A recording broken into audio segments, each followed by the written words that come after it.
Bonjour à tous et bienvenue. Comment faire la différence? Comment se démarquer en tant qu'analyste financier en fonds de private equity ou en tant qu'investment officer? La première des choses, c'est de savoir déjà quelles sont les perspectives de ce métier. Pourquoi?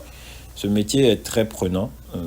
Donc, pour pouvoir vous donner à fond, il faut que vous sachiez ce que vous pouvez en tirer à terme. Donc, à terme, vous pouvez passer directeur d'investissement et après associé dans le private equity toujours. Vous pouvez également embrasser une carrière dans les institutions financières de développement telles que la SFI, telles que Proparco, telles que la Banque africaine de développement.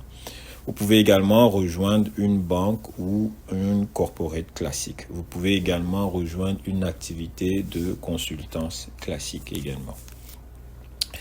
Donc, comment faire la différence? Pour faire la différence, bien entendu, il faut être engagé à 100% et donner le meilleur de soi-même.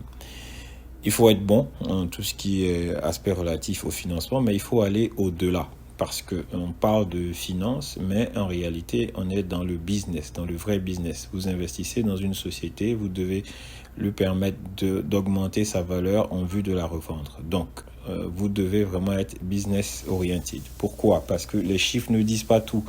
Vous pouvez avoir une opportunité qui est très belle sur le papier, avec les chiffres, mais qui en réalité n'est pas si bonne que ça, parce que le marché, par exemple, il y a de nouveaux concurrents qui arrivent, le marché est un marché en fin de vie ou plusieurs autres raisons où le promoteur n'a pas une très bonne réputation ou beaucoup d'autres raisons.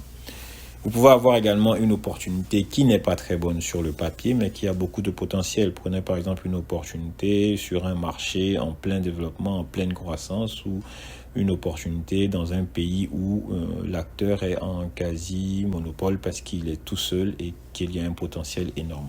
Donc, vous devez aller au-delà de l'aspect financier et être orienté business. Et l'orientation business va même au-delà de ces points-là, de l'analyse des opportunités. Elle va déjà même pour pouvoir investir, parce que vous avez, pour pouvoir convaincre une entreprise, un entrepreneur de vous accepter dans son tour de table avec la compétition que vous avez avec tous les autres fonds de private equity, il faut avoir des talents de négociation.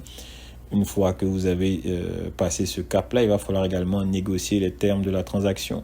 Une fois que vous avez passé ce cap-là, vous allez vous retrouver donc à suivre la société pendant un bon moment. Donc, il va falloir négocier avec toutes les parties prenantes pour pouvoir vous tirer votre épingle du jeu.